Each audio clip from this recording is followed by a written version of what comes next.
Hello everybody and welcome to the second 43rd minute review show. It's currently, yes there's Gemma, it's currently 2:23 in the morning and we are just on our way back after seeing the midnight premiere of Prometheus, which we'll be telling you a little bit about later on. We also have coming up reviews for you for Snow White and the Huntsman and Men in Black 3, but just let us get back to the house and we'll tell you all about it. Bye! Okay, now we're back in the flat. On with my trusty book of notes. We're going to tell you a little bit about the film, starting with the film that came out last week. That's Barry Sonnenfeld's Men in Black 3, starring Will Smith, Tommy Lee Jones, Josh Brolin and Tim Curry. Now let's kick off straight into the categories. We've got technical aspects. The good points are the prosthetics and the aliens. They are entirely the show stealers, with Tim Curry leading the charge. They are the best part of pretty much all three of the Men in Black films, just the interesting and intricate characters that are just woven in and thrown in there throughout the film. Now that's the good parts. The rest of the film sadly falls short. It's very tired, very repetitious of the old films, and I honestly believe that you could layer the three films on top of each other and they would flow in exactly the same ways. And for me it was, and for us it was just really dull, really boring, which is a shame because I really love the first film, and so does Gemma, and this is just, it's just a shame that it's turned out like this. But let's keep it going and on to the next one. We've got acting. Okay, Will Smith, good. Tommy Lee Jones, good. Josh Brolin, very good at playing Tommy Lee Jones. I really hope that that he wasn't hired just because he looks like Tommy Lee Jones, but he does actually do a very good job of playing a young Tommy Lee Jones, and that point's very well done. Very well done for that. Big points for him. Also big points for Tim Curry. Massive fan of Tim Curry, and seriously I could watch a film of just him talking. His voice is amazing. Right, on to the next. We have plot. Plot is a big thumbs down. This film is just pretty much exactly the same as the other two films. They are very tired jokes in it, very tired jokes in it. Like, honestly, I almost fell off my chair when the main plot device came out. I was very upset. We won't tell you anything about it, but not good. Not good. I'm holding myself back here. Not good. Okay, right. Commercial viability. This is a threequel. This is the third part in a trilogy, so obviously it's going to be a big thumbs up. It's a massive family movie. There's been a lot of marketing for it. It's definitely not the best out of the three in terms of commercial, like what they've done on the commercial side. But it was still really good, so I can't complain about that. But in our personal opinion, this film is bad, really bad. Like, the ending is a slight high note, but the rest of it is dull, muddy, trudgy nonsense, and it's just not good.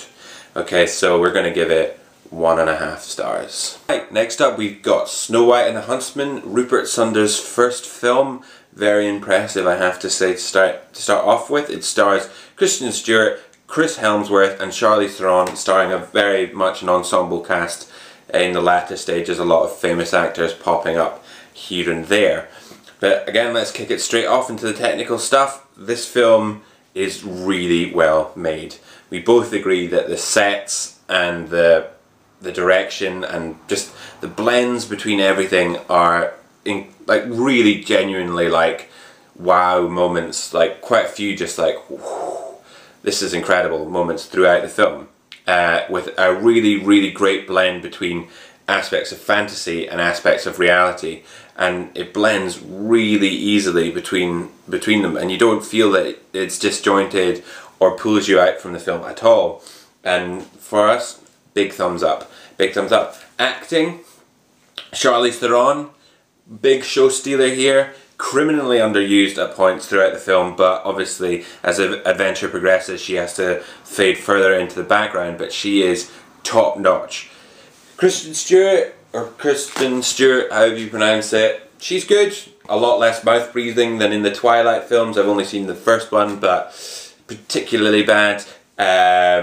She's not doing anything special, but to be on her side, she is exactly what you expect from Snow White. Exactly what you expect from Snow White. And lastly, we have Chris Hemsworth, who will rival Dick Van Dyke in the worst accent categories ever in film ever. It is cheesy. It is just terrible at points. I don't even know what he's trying to do. He sounds like a Scots guy with tons of marbles in his mouth. It's bad. It's very bad. And the dialogue does let it down at points, but only at small points. Right, on to the next. We have plot. So it's obviously Snow White. Everybody knows the story, so minor downside, but it is a really interesting take on it. So that's a big thumbs up as well. Commercial, it's an action family adventure starring Kristen Stewart and Chris Hemsworth, two of the biggest stars of the past couple of years. You can't complain.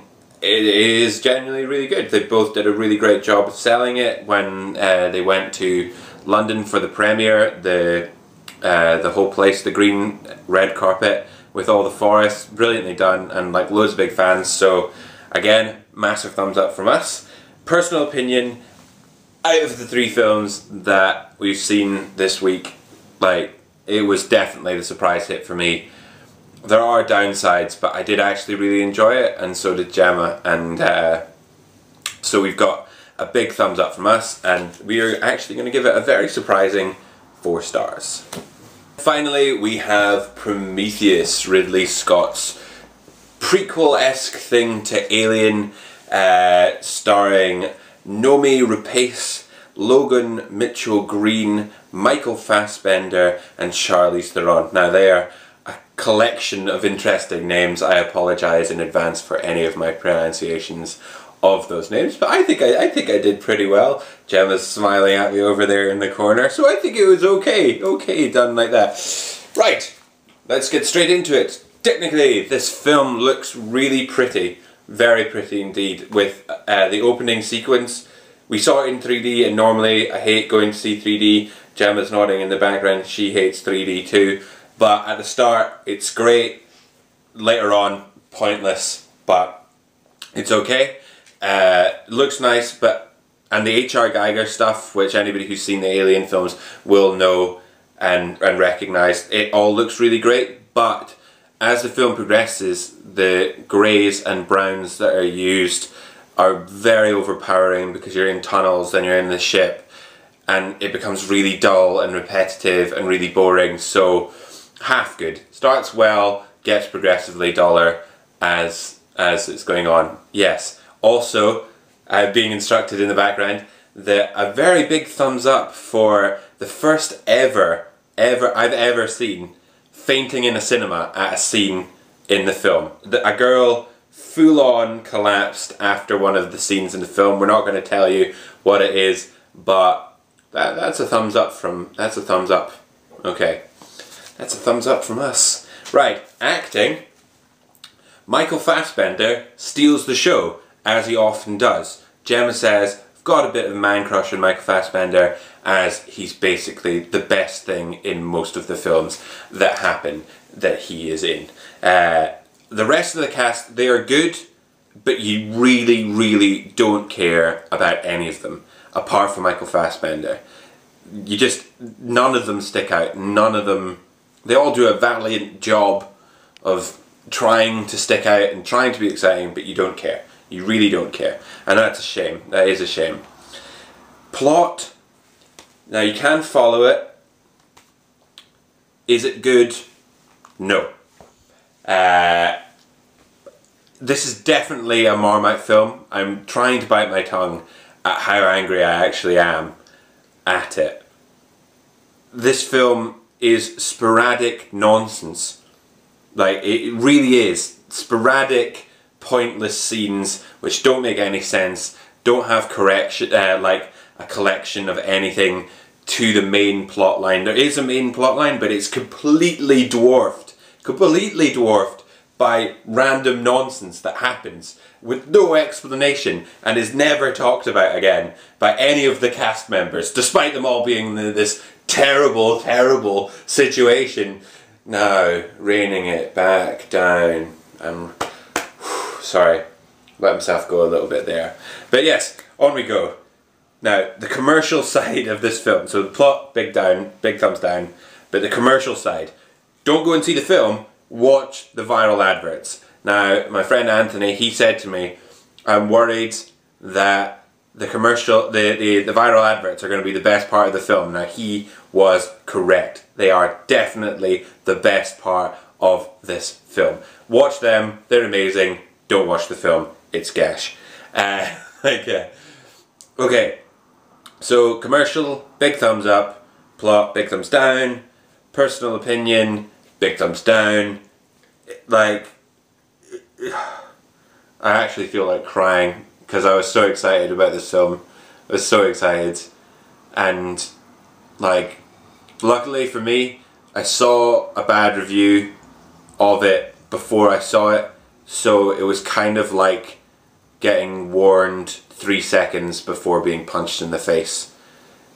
But if you haven't seen any of the reviews, watch this one, and trust me, you're going to be annoyed. But yes, I'm being told to speed up.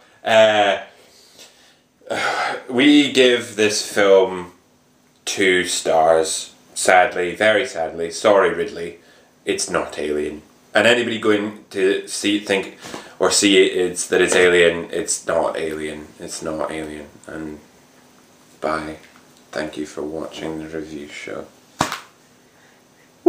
Ridley.